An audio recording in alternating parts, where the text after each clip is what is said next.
오늘 하나님의 말씀은 시편 66편 8절로 12절입니다. 하나님께서 현재 하시는 일을 찬양하는 거예요.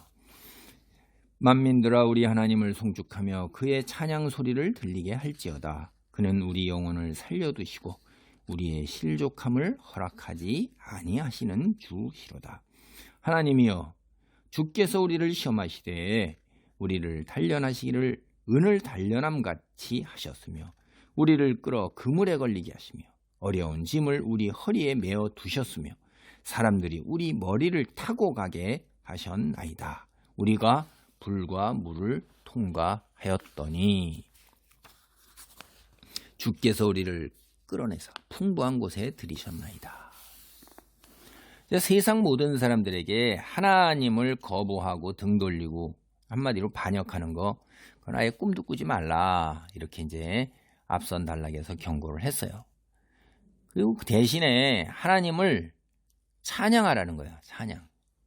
응? 이 히브리어 원문대로 하면 이제 이게 축복이라는 뜻인데 이 축복을 어떻게 피조물이 창조주 대신 더 크고 강한 자에게 축복을 할 수 있겠어요. 축복이라는 것은요. 크고 강한 자, 더 전능한 자가 그렇지 못한 아랫사람들에게 하는 거죠. 그래서 우리가 하나님을 축복한다는 그런 의미는 사실은 그 송축한다 하는 얘기를 해서 찬양, 그래서 송축이라는 말로 이제 번역을 하고 있는 거예요. 그러니까 우리가 하나님을 송축하는 것은 하나님을 축복하는 것, 이거는 이제 찬양이죠. 하나님께 찬양으로 영광을 돌려라 이런 얘기인데 하나님께 찬양을 드리고 하나님을 찬양하는 소리가 끊이지 않도록 이제 이야기를 하고 있는 것입니다.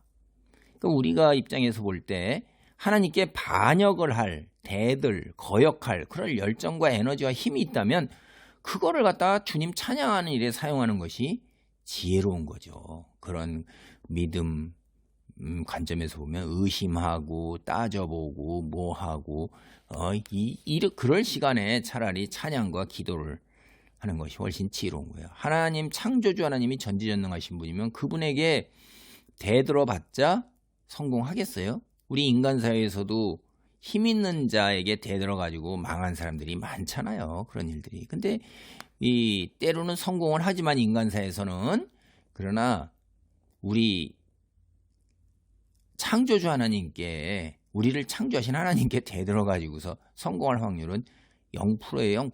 0.0001%도 안 되는 거예요. 그러니까 그 시간에 찬양을 하세요. 이런 얘기예요. 하나님은 모든 사람의 찬양을 받기에 합당하신 분이에요. 왜 그러셔요? 우리가 살아가는 생명이 어디로부터 하냐면 하나님께 왔어요.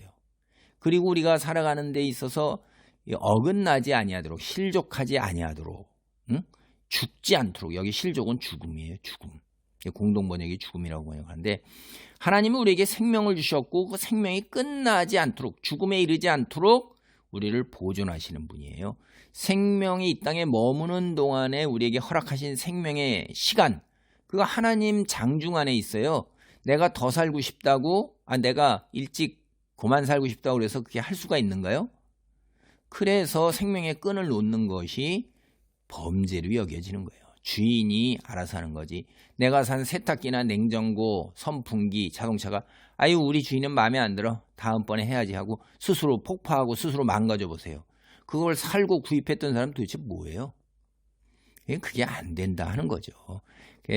생명을 주셨고 그 생명이 끝나지 않도록 보존하시고 관리하시는 분이므로 살아있는 생명 있는 모든 사람은 주님을 찬양하는 거예요. 근데 이제 하나님이 우리에게 생명을 주시고 그 생명을 보존 관리한다고 해서 우리에게 좋은 일만 있습니까? 경험적으로 우리 아니라는 거 아니잖아요. 살다 보면 나의 욕심으로 내가 시련과 고통 속에 덫에 걸리기도 하고 원수들이 하나님을 대적하는 무리들이 우리를 괴롭게 하는 때도 있어요. 근데 오늘 여기에서 보면 하나님이 직접 우리를 테스트할 때가 있어요. 여기 시험하다라는 말은 테스트하다는 뜻이에요.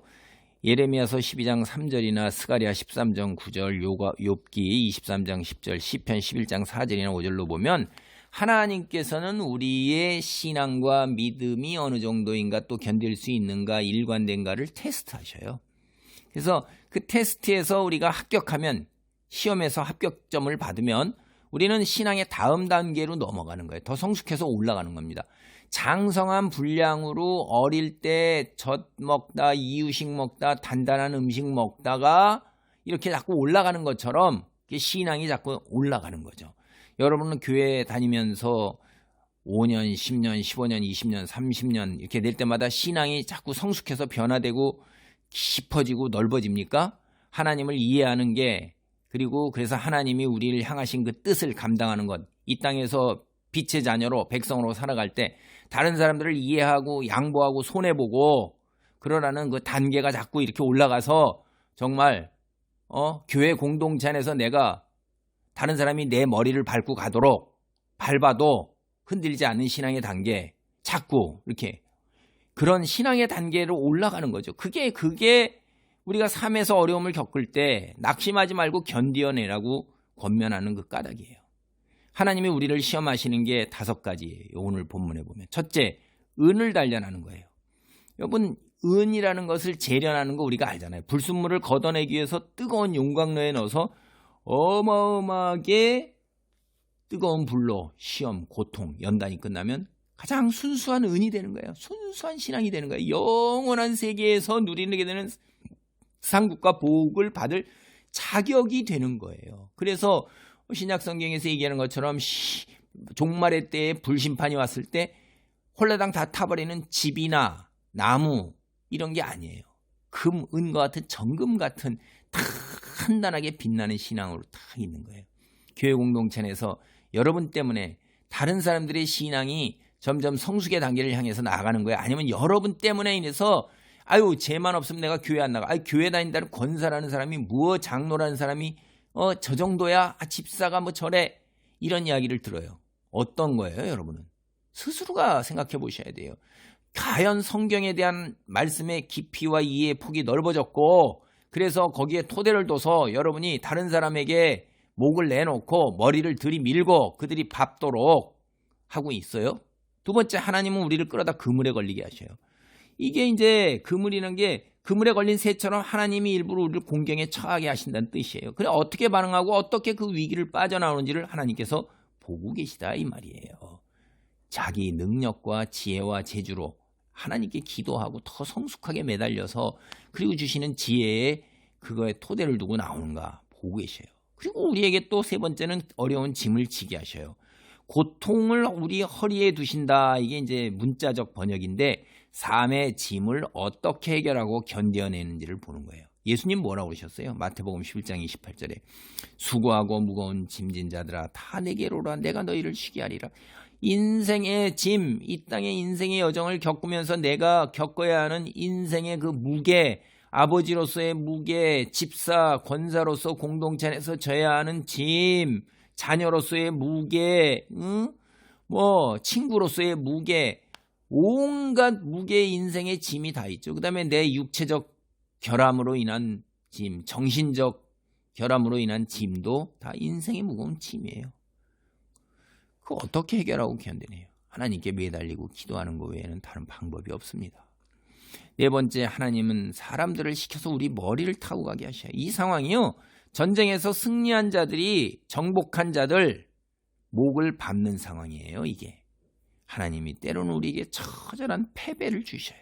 그래서 세상 사람들이나 나를 향해서 승리한 자들처럼 그런 사람들이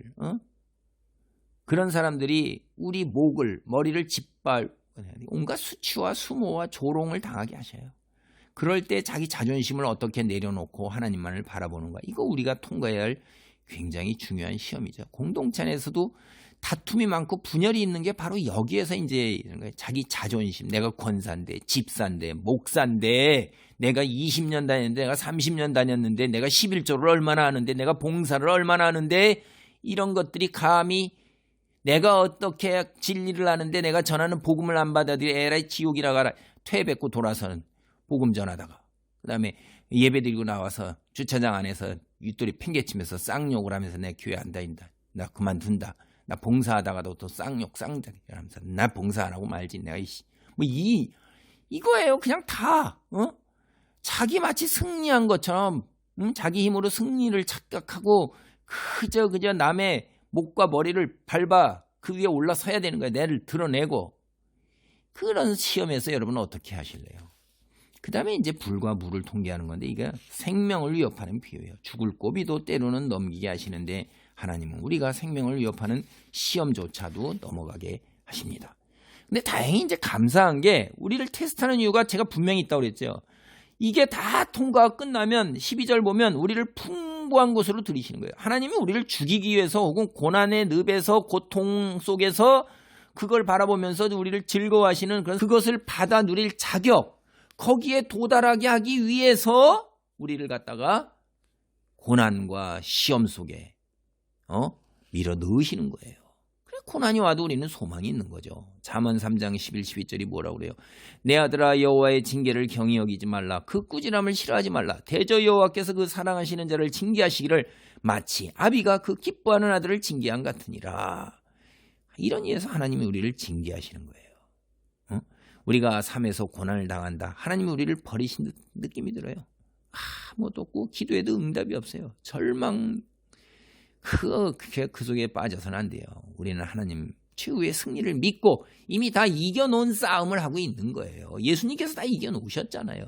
우리는 이미 천국에 들어갔는데 그 과정 속에서 천국에 들어갈 자격에 이르기 위해서 더 성숙한 믿음 빛의 자녀로 나아가기 위해서 하나님께서 징계함처럼 우리를 고난으로 등 떠미는 거예요.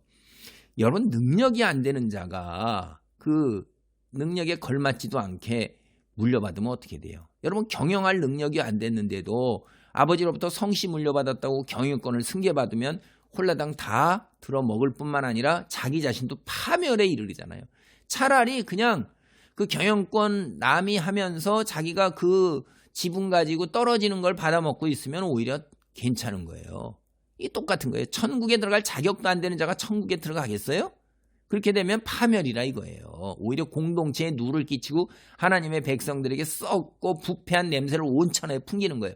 그러니까 그런 자는 천국에 들어갈 자격이 아예 안 되는 자는 썩고 부패해서 더 더러운 냄새가 나기 전에 그냥 아예 그냥 제껴버려야 되는 거예요. 여러분 그래서 하나님께서는 그렇게 놔두시질 않으세요. 계속해서 다듬고 또 다듬어서 순금같이 정련시킨다 이 말이에요. 우리가 필연적으로 통과해야 하는 하나님 사랑하는 자이기 때문에 테스트를 받고 있는 겁니다. 기뻐하셔야 돼요. 천국에 들어갈 자격, 성숙한 수준, 등급이 자꾸 레벨이 올라가고 있는 것입니다. 기뻐하셔야 돼요. 심정적으로 굉장히 어렵지만 하나님께 감사하고 입으로 늘 감사합니다. 감사합니다 외치고 기도하면서 주님 내 심령을 주여 이 어려움과 고통 속에서도 감사하는 마음이 솟구치도록 성령이 역사하시고 내 감정을 붙들어 주시옵소서. 예수님의 이름으로 기도하옵나이다. 아멘. 할렐루야. 하나님 감사합니다. 우리의 거룩함 빛의 자녀 소금된 직분을 감당하게 하여 우리를 그대로 두지 아니하시고 하나님 우리를 시험하시고 우리를 은처럼 단련하셔 정금 같은 신앙으로 우리를 이끄시는 하나님을 찬양합니다. 아버지 때로는 세상 사람들이 우리 머리를 타고 가며 또 우리의 시련과 혹독한 고난이 우리가 불과 물을 통과하는 것과 같은 아버지 어려움을 우리에게 줄지라도 우리를 반드시 끌어내시고 풍부한 것으로 인도하시고 축복하실 줄 믿습니다. 고통과 고난과 어려움을 이겨낼 수 있도록 하나님 손길을 우리에게 내밀어 붙들어 주시고 권능으로 우리를 덮으소서. 예수 그리스도의 이름으로 기도하옵나이다. 아멘.